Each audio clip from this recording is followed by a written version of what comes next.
नमस्कार, आप देख रहे हैं आईबीसी 24। मैं हूं आपके साथ विजय कुमार पंड्या। शुरुआत करेंगे खबरों की। मध्य प्रदेश के 2 शहरों में नाइट कर्फ्यू लग गया। रात 10 बज चुके हैं और नाइट कर्फ्यू चालू हो चुका है। भोपाल और इंदौर में आज से नाइट कर्फ्यू है। रात 10 बजे से सुबह 6 बजे तक नाइट कर्फ्यू।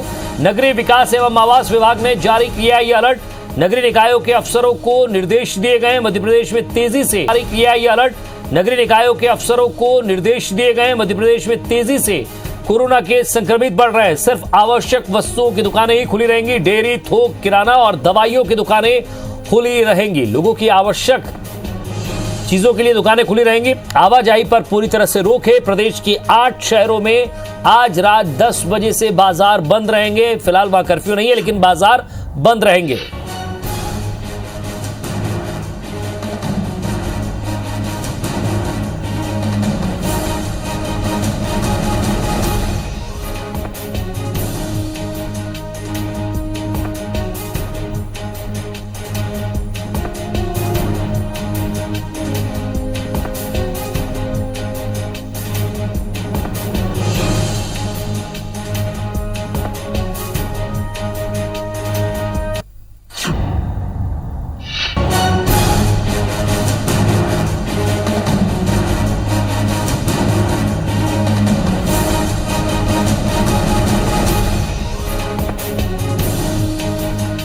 तो रात 10 बजे से सुबह 6 बजे तक नाइट कर्फ्यू लगा हुआ है। मध्य प्रदेश के 2 बड़े शहर भोपाल और इंदौर में आज से नाइट कर्फ्यू है। रात 10 बजे से सुबह 6 बजे तक यह कर्फ्यू लगाया गया है। नगरीय विकास और आवास विभाग ने यह अलर्ट जारी किया है। नगरीय निकायों के अफसरों को भी निर्देश दिए गए हैं।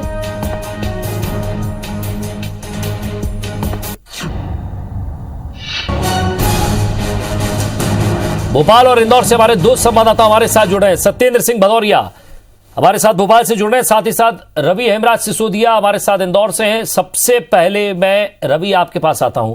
क्या हालत है इंदौर की, और रात 10 बजे से कर्फ्यू की बात कही जा रही है, जरा तस्वीरें भी दिखाइएगा और बताइएगा कि क्या पुलिस ने पूरी व्यवस्था की है, क्योंकि 2 डिपार्टमेंट नगरीय निकाय को यानी कि निगम को भी है, और साथ ही साथ शहरी आवास मंत्रालय ने जिस तरह से कहा है कि आप अपने इलाकों में, नगरीय प्रशासन विभाग ने कहा है कि आप अपने इलाकों में पूरी व्यवस्था रखें। आज रात 10 बजे से ये कर्फ्यू शुरू होना था। 10 बज चुके हैं, कर्फ्यू शुरू हो चुका है। क्या स्थिति है?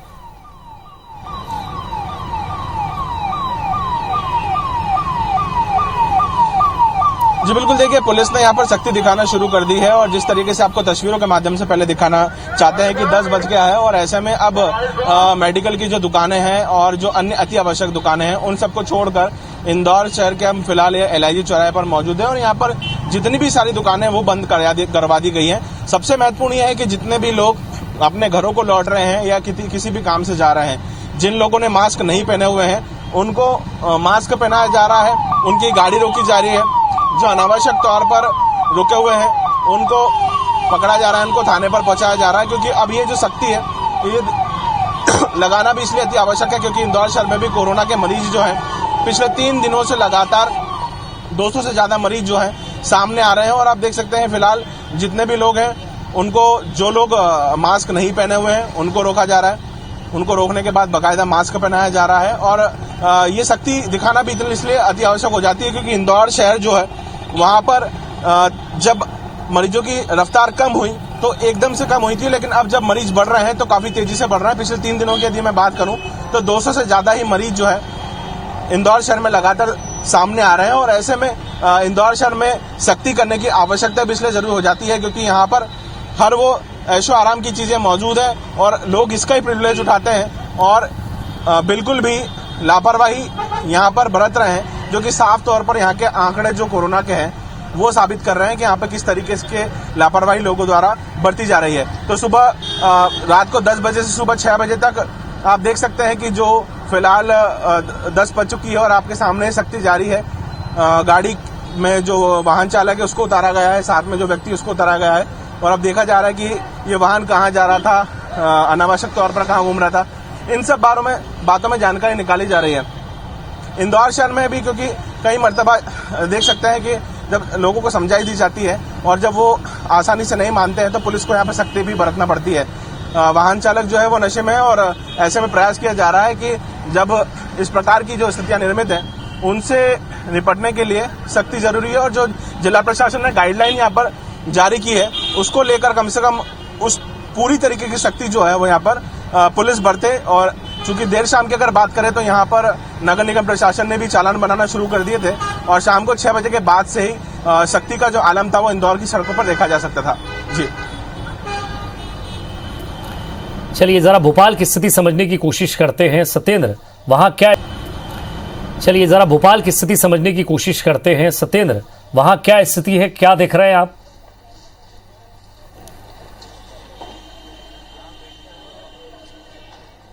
विजय, ये नाइट कर्फ्यू को लेकर पुलिस ने पूरा मार्केट बंद करा दिया है। पुलिस जो है पूरे मार्केट को बंद कराने में जुटी हुई है। रात 10 बजे से लेकर सुबह 6 बजे तक मार्केट बंद रहेगा। आप तस्वीरें देख सकते हैं मार्केट की, किस तरह से ये बंद कराया गया है। मार्केट पूरा बंद है, मार्केट की सारी लगभग पूरी दुकानें बंद करा दी गई हैं और पुलिस पूरे मार्केट को बंद कराने में जुटी हुई है। ये रात 10 बजे से सुबह 6 बजे तक मार्केट बंद रहेगा। इस दौरान जो विशेषकर जो छूट दी गई है मेडिकल है, राशन की दुकानें हैं, बाकी आवागमन है। आवागमन के लिए रेलवे स्टेशन में बाकी जिन जगह पे जा सकते हैं वहां के लिए छूट दी गई है। बाकी 10 बजे से 6 बजे तक पूरा मार्केट बंद रहेगा। नाइट कर्फ्यू के लिए पुलिस ने करीब 600 जवानों को मैदान में उतारा है जो रात को पूरी रात गश्त करेंगे और विशेषकर नाइट कर्फ्यू का पालन करवाएंगे। देखना ये होगा कि ये इस कोरोना के दौरान कितना ये लागू कर पाती है पुलिस और कितना सख्ती बरत पाती है। नाइट कर्फ्यू को लेकर पुलिस अभी तक मैदान में है और पुलिस अभी पूरी मुस्त व्यवस्था से मुस्तैद है। जी विजय। जी सत्येंद्र, क्या आपको लग रहा है पुलिस गश्त कर रही है, लोगों के अंदर भी अवेयरनेस है वहां भोपाल के अंदर? बिल्कुल, पुलिस अभी मैदान में जब जैसे ही रात के 10 बजे के दौरान पुलिस जैसे ही मार्केट के अंदर आई और मार्केट के अंदर अनाउंसमेंट किया कि आज से नाइट कर्फ्यू लगा दिया गया है, तो वैसे ही दुकानदार और व्यवसायियों ने अपनी दुकान के शटर नीचे गिराना शुरू कर दिए और भीड़ धीरे धीरे मार्केट से गायब होने लगी।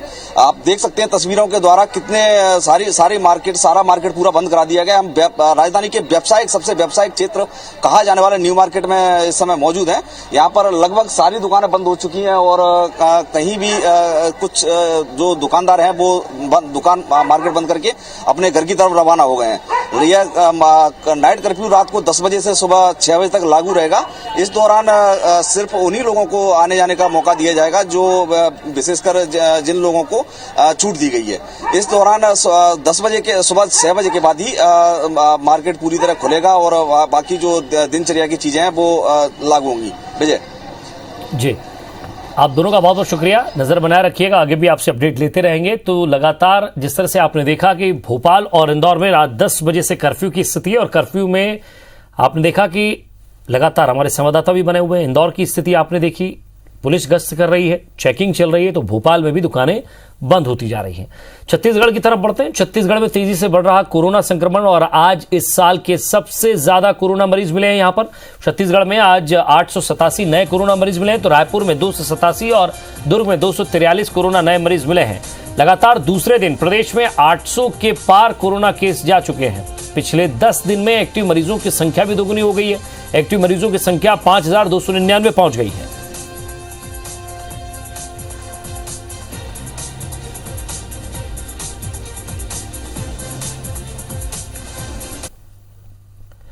पिछले कई दशकों से नक्सली हिंसा का दंश झेल रहे बस्तर में शांति की नई उम्मीद नजर आई है। दरअसल नक्सली सरकार के साथ बातचीत करने के लिए तैयार है, लेकिन इसके लिए उन्हें 3 शर्तें उन्होंने रखी है, जिस पर गृह मंत्री ताम्रध्वज साहू ने कहा है कि अगर नक्सली शांति वार्ता के लिए तैयार है तो यह अच्छी बात है। केंद्र से चर्चा कर इसका फैसला लिया जाएगा।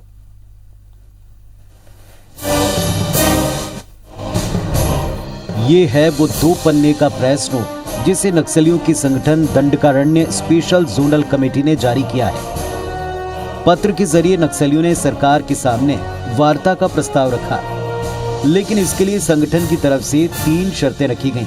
पहला, इलाके से सशस्त्र बल को हटाया जाए। दूसरा, माओवादी संगठन पर लगी पाबंदी हटाई जाए। और तीसरा, जेलों में कैद नक्सली नेताओं को निशर्त रिहा किया जाए। नक्सलियों का ये पत्र ऐसे वक्त में आया जब बस्तर में एंटी नक्सल ऑपरेशन जोर शोर से जारी है। वहीं सरकार की निगरानी में एक सिविल सोसाइटी का गठन किया गया है, जिसमें शुभ्रांशु चौधरी, मनीष कुंजाम, और अरविंद नेताम समेत कई सामाजिक कार्यकर्ता शामिल हैं। हालांकि नक्सलियों ने सिविल सोसाइटी को सरकारी औजार की संज्ञा दी है। वहीं मुहिम को लीड कर रहे शुभ्रांशु चौधरी को भी पत्र के जरिए कॉरपोरेट का एजेंट बताया है। हालांकि शुभ्रांशु ने नक्सलियों की इस पहल का स्वागत किया है। ये खुशी की बात है कि माओवादियों ने जनता की जो मांग है, जनता चाहती है कि हमें आशा है कि दोनों पक्ष जनता की इच्छा, जो जनता की राजनीति करते हैं कहते हैं, का सम्मान करते हुए कोई तरीका निकालेंगे और बातचीत शुरू होगी। नक्सली पहली बार सरकार से वार्ता के लिए तैयार हुए हों ऐसा नहीं है। इससे पहले सुकमा कलेक्टर एलेक्स पॉल मैनन के अपहरण के बाद भी सरकार और नक्सलियों के बीच वार्ता की शुरुआत हुई थी। उस दौरान सरकार ने नक्सलियों की ओर से सुझाई गई कुछ शर्तों पर काम करने के लिए निर्मला बुच की अध्यक्षता में कमेटी बनाई थी। शांति वार्ता के लिए नक्सलियों के नए प्रस्ताव पर प्रदेश के गृह मंत्री ताम्रध्वज साहू ने कहा कि केंद्र से चर्चा करने के बाद इस पर कोई फैसला लिया जाएगा। अगर इस प्रकार का पत्र लिखे हैं तो उस पर एक बड़ी चीज़ है, इसलिए माननीय मुख्यमंत्री जी और केंद्र की सरकार, मैं समझता हूँ, और माननीय मुख्यमंत्री जी और केंद्रीय गृह मंत्री और हमारे सभी विभाग के अधिकारी बैठकर उस पर चर्चा करके निर्णय लेंगे।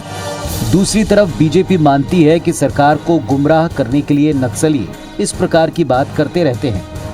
अगर नक्सली हथियार छोड़कर निशर्त बातचीत के लिए आते हैं तो उनका स्वागत है। हथियार छोड़कर निशर्त वो बातचीत करते हैं तो बातचीत करने में कोई दिक्कत नहीं है, बातचीत करना चाहिए। उनकी शर्तों पर सरकार बातचीत करे मतलब सरकार झुक रही है।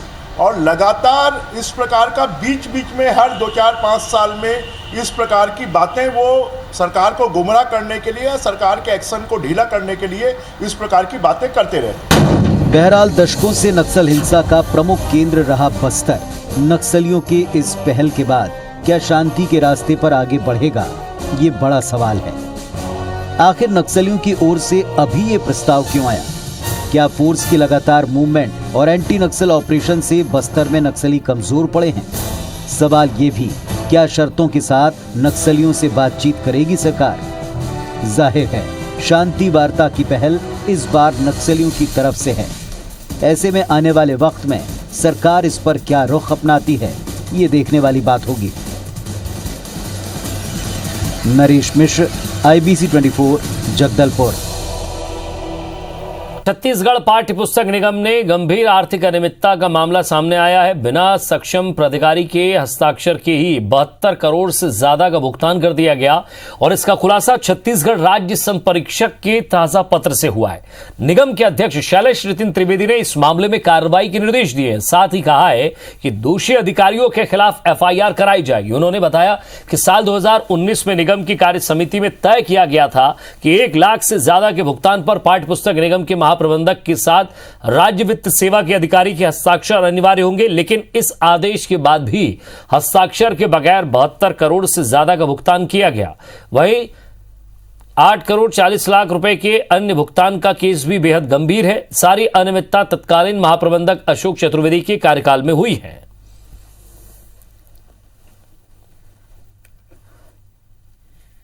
अभी ऑडिट से जो पत्र कल रात को प्राप्त हुआ है मुझे, उस पत्र के अनुसार 72 करोड़ 45 लाख 45,779 रुपए के चेक में वित्त विभाग के इन निर्देशों का पालन नहीं किया गया है। तत्काल इसमें प्रभावी कार्यवाही के लिए निर्देश जारी कर रहा हूं। और मध्य प्रदेश में साइबर क्राइम लगातार बढ़ता ही जा रहा है। भोपाल साइबर टीम ने MP और UP से सटे निवाड़ी जिले के अस्थानी गांव से ठगों को गिरफ्तार किया। ये ठग पिछले 8 सालों से लोगों को अपना शिकार बना रहे थे। गिरोह के 4 सदस्य थे और उनका सरगना विनोद अहिरवार था। ठगी के पैसों से इन्होंने गांव में आलिशान मकान बना रखा था, साथ ही लग्जरी गाड़ियों में घूमते थे। भोपाल में हर रोज साइबर क्राइम के मामले दर्ज होते हैं। पिछले 24 घंटे में ठगी के 5 केस दर्ज किए गए, जिसमें पहले लोगों को भरोसे में लिया गया और बाद में उनसे लाखों की ठगी की जाती थी। आम लोगों के साथ साथ ये शातिर ठग रसूखदारों को भी ठगने में पीछे नहीं हटते थे। पुलिस ठगों की कुंडली निकालने में जुटी हुई है।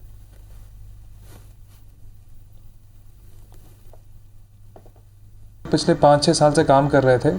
कई बार डिफरेंट जगहों की पुलिस इनके पास आई, बट अभी तक ये कभी पकड़ाए नहीं थे। उसी के साथ इनकी मोडस ऑपरेंडी के बारे में इन्होंने बताया कि और कई सारे तरीके थे, जैसे टावर लगाने के साथ साथ किसी को गिफ्ट का कह के, किसी को जॉब का कह के, ये सारा झांसा दे देकर, या फिर किसी को कैश प्राइज़ या किसी को लोन, इस टाइप की चीज़ें बताकर उनसे थोड़ा पैसा करके ये लोग ऐड लेते थे। उसके बाद फ़ोन बंद करके गायब हो जाते थे।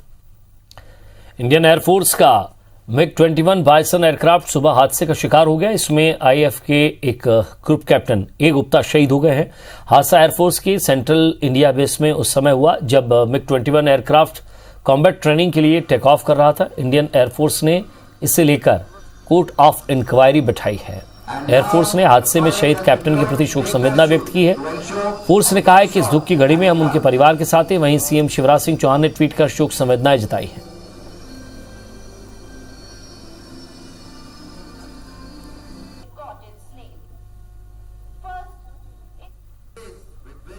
मतलब प्राइवेट टर्मिनल और ये माता सिंधिया से 2 गाड़ी मंगा ली और एक खुद की 2 गाड़ी इधर ही खड़ी रहती हैं। उन्होंने चारों गाड़ियों से उस आग पर काबू पा लिया था। हमारी गाड़ी को ये बोल दिया कि आप यहीं रुकें, तो हमारी गाड़ी वहाँ क्या नाम एंट्रेंस पे खड़ी करके एंट्री कर ली गई और उनके क्या नाम मोबाइल वगैरह रख ही रहे थे इतनी देर में। और जबलपुर में आकाशवाणी केंद्र से 13 घंटे तक प्रसारण बंद रहा, जिससे अधिकारियों में हड़कंप की स्थिति बनी रही। दरअसल चोर करमेता आकाशवाणी प्रसारण केंद्र की कॉपर लाइन काट कर ले गए, जिससे आकाशवाणी की मीडियम वेव का प्रसारण पूरी तरह से ठप हो गया। ये पूरी घटना 15 मार्च की है। 40 एकड़ में फैले आकाशवाणी प्रसारण केंद्र की सुरक्षा के लिए गार्ड भी तैनात रहते हैं। इसके बावजूद प्रसारण कक्ष से लेकर माइक्रोवेव टावर तक 210 मीटर लंबी कॉपर लाइन को 2 अज्ञात चोर चुरा ले गए। इन चोरों ने बड़े आराम से पोल पर चढ़कर कॉपर लाइन काटी, उसे इकट्ठा किया और फिर बोरी में भरकर गायब हो गए। चोरों की हरकत CCTV कैमरे में कैद हो गई, लेकिन हैरत की बात यह है कि नाइट ड्यूटी में तैनात गार्ड को कुछ भी नहीं दिखाई दिया। आकाशवाणी के अधिकारियों ने भी कम लापरवाही नहीं बरती। उन्होंने इस मामले को पूरी तरह से छिपा कर रखा और अब जब बात फैली तो थाना शिकायत दर्ज कराई।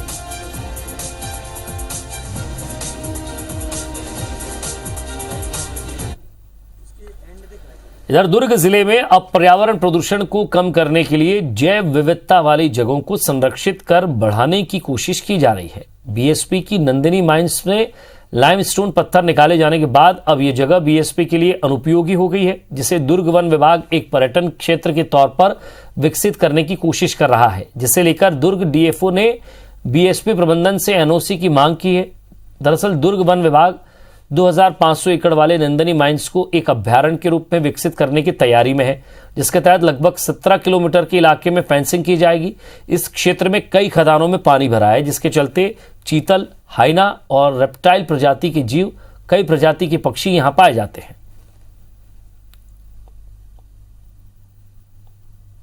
तो उस क्षेत्र को पर्यटन के रूप में बायोडायवर्सिटी विकास कैसे वहाँ पे हो सकता है, इसके लिए हमने पूरा एक प्रपोजल जो है बनाया है और उसको हमने BSP प्रबंधन को हमने जो है NOC के लिए लिखा है।